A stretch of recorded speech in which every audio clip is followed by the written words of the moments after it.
Okay guys, welcome to the shop. I have a really exciting project lined up for this video. Real quick before we get the video rolling, I want to thank Dollar Shave Club for sponsoring this video. I want to talk a little bit more about that later in the video. A couple quick things. If you hear that bird chirping noise, I have two bird nests with baby birds, one over here, one back there, and it is loud and it is a little bit annoying, so you're going to hear that throughout the video. I also, somewhere cruising around here is a little kitten that we picked up yesterday, and he is very friendly and loves to crawl off my lap, and you'll probably hear him as well. So get that out of the way.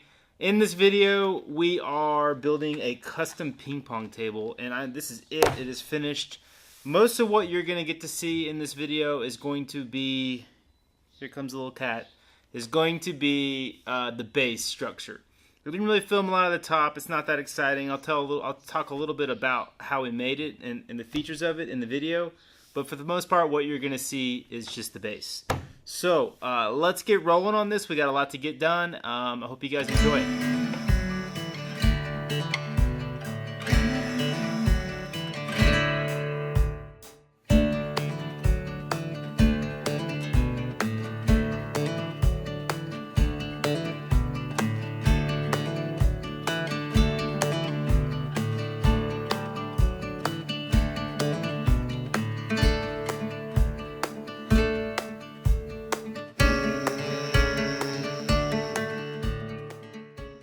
I did a whole load. So what are you going to do with it?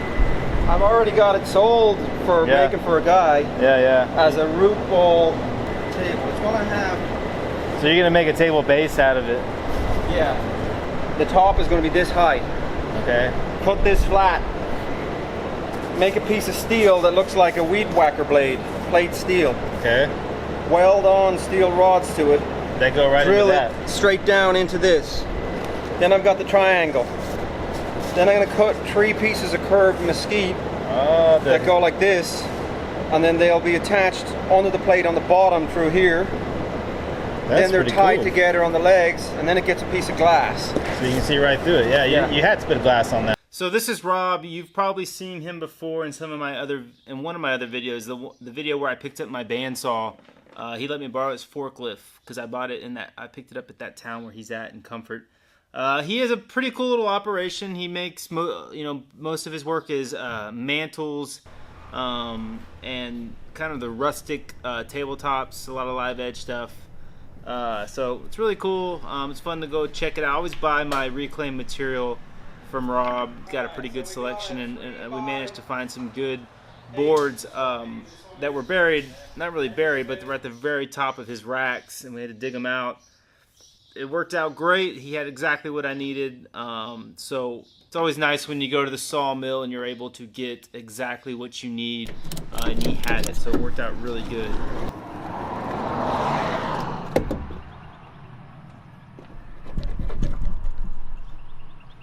So I was able to get in and out pretty quick, got the material back to the shop. The first order of business anytime you get reclaimed lumber is to clean off the lumber really well. It usually has a lot of dirt in it, and that stuff dulls your machines really quickly. So I'll take a broom or the air from the air compressor and just blow off all that, as much as that dirt out of those boards as I can. So first I'll cut these to length. I think they were 3.5 inches thick, so it was really easy to lay out my lengths. Just cut, flip the board, and cut again. I didn't have to worry about any drop off fall or anything like that. I just laid the board on top of the other board.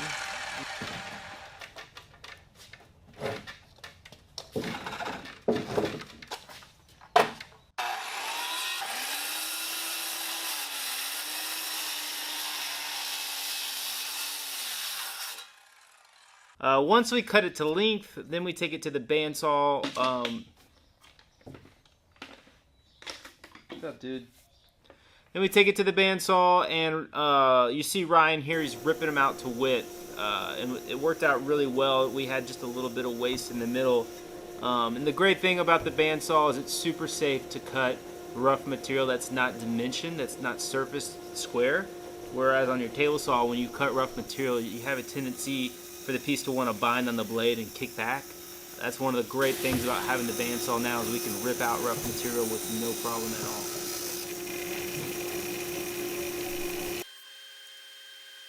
Once we get the boards cut to width, we bring them over to the joiner, and we're going to joint the face that we cut on the bandsaw.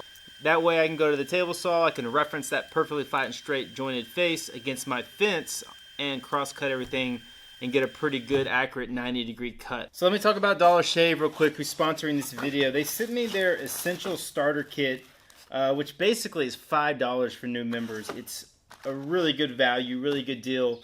You get a body cleanser, shaving butter, Charlie's wipes for your bum, a really nice, this is a quality razor here.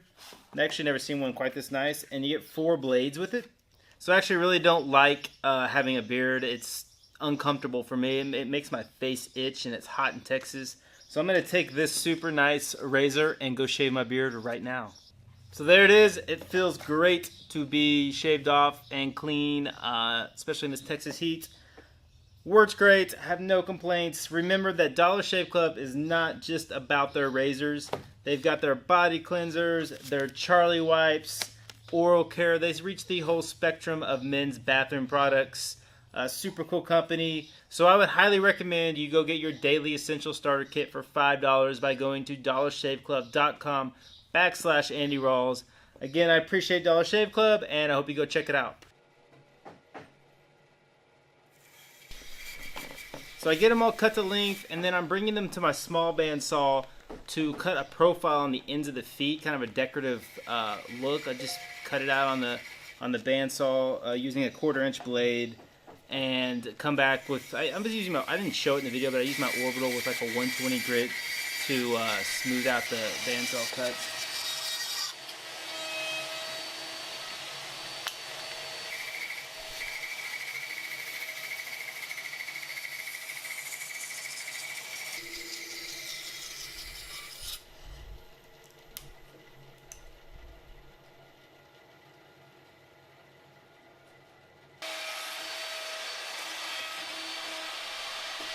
So you see in the background, Ryan's using the router with a jig to cut a little 1/4-inch step down. Basically, we're clearing off that rough face so we have a nice flat surface to glue and joint the frame to. This will make more sense as you see the video progress, but it's necessary. Doing joinery in reclaimed wood is difficult because you don't have any square faces. Dude, I know you want to play right now, but I'm trying to shoot a video. Play up here. So cutting, yeah, so what was I talking about? The rough faces. It's hard to work, it's hard to do joinery. So we've got that little 1/4-inch step so we have a flat spot and we can drop the vertical posts onto the horizontal and get a good connection. So once we have that step cut, we can actually glue it up. This part of the glue up, there's really no structure to it. We're using the dominoes to line everything up so it's not moving around and get it, that way we can get it in the clamps. But the dominoes really aren't there for strength. They're more there just for the lineup. When you have that glue and you're trying to clamp things together and you don't have anything to keep them lined up, it can be a real pain to get everything where you want it. So we come back once the glue dries, and I use a hand plane to shave, to level everything off and shave off those ends if they're a little proud.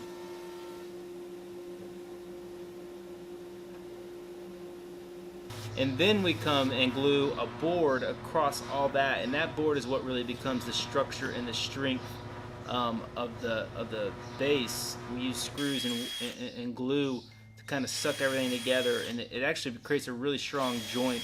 You have to get creative when you are working with reclaimed wood on how you join it, because like I said, you don't have square faces to reference for mortise and tenons and stuff like that, so it's not always super easy to get good joints on reclaimed stuff. So you just got to be creative, and that's what we're doing here with this board.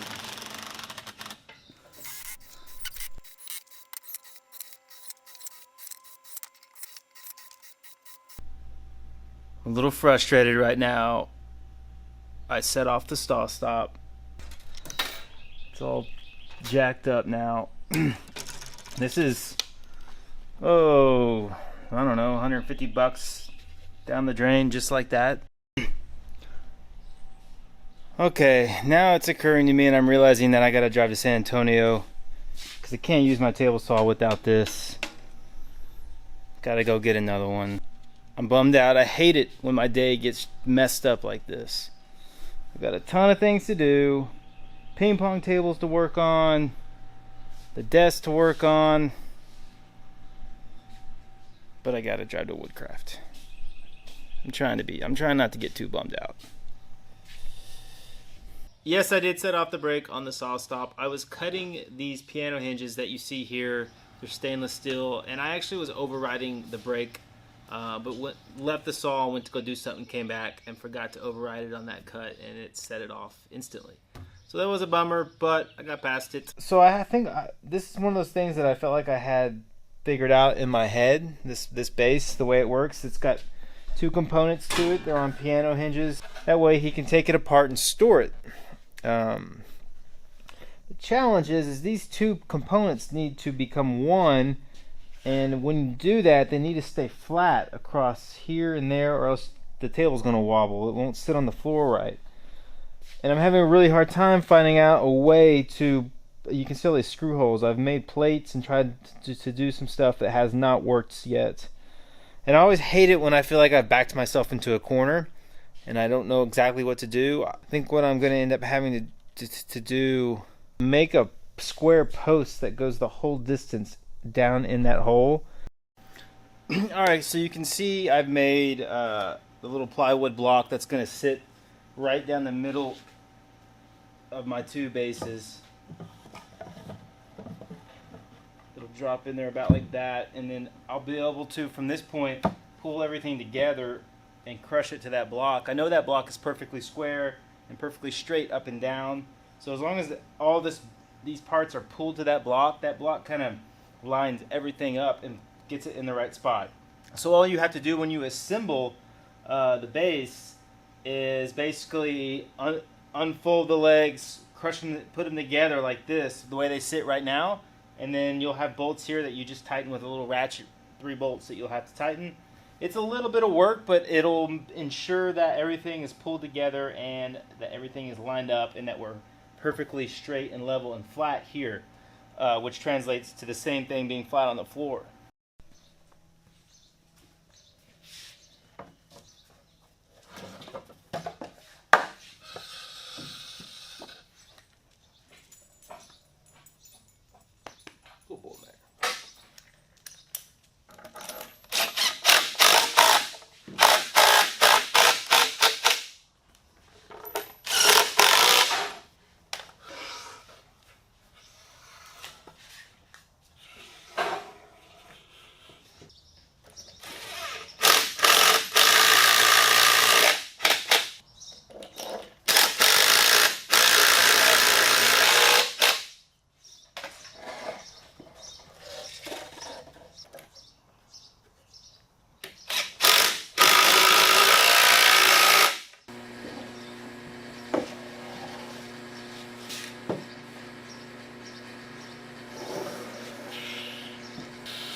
So once we have the base all together, you can see it came together pretty well. The table drops down on the base, as you kind of saw there. We were kind of working it to get it down on the base. I did it that way so that when he breaks it apart and reassembles it, oh, dude, you got sharp claws. Stay off me right now. I don't want him to have to struggle with getting the tabletop lined up and measuring and getting it all centered. That just takes too much time. The blocks allows you just to drop the table right in the right spot and then screw it on. It makes things a lot easier.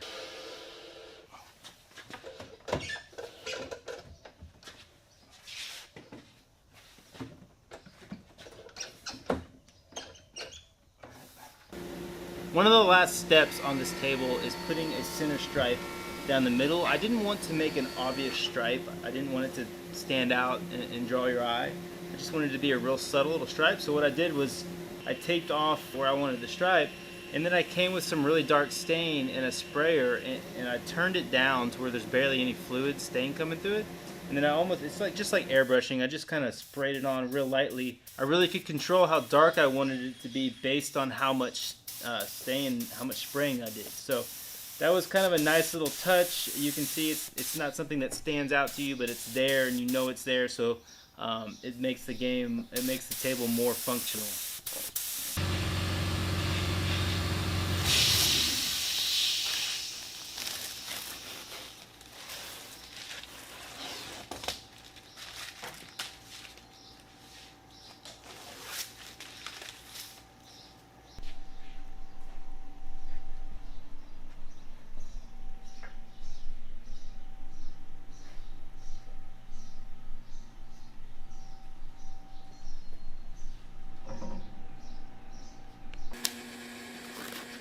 So I used, for clamps for the Ned, I actually just used some pretty standard clamps I found online. I just wanted to make them look old and antique, so I used a chemical solution and just rubbed it on there, and it blackened it and patinaed the steel. I do not know what the solution was. Unfortunately, I got it from a buddy of mine who's a metal worker, and he just had a bunch left over and put it in a bottle. I have no idea what it is, but it works really good. After I tinted it, I just hit it with some steel wool, kind of polish it out, and it fits the look perfect of the table, kind of that old distressed look, the antique look. So I think that looks real nice.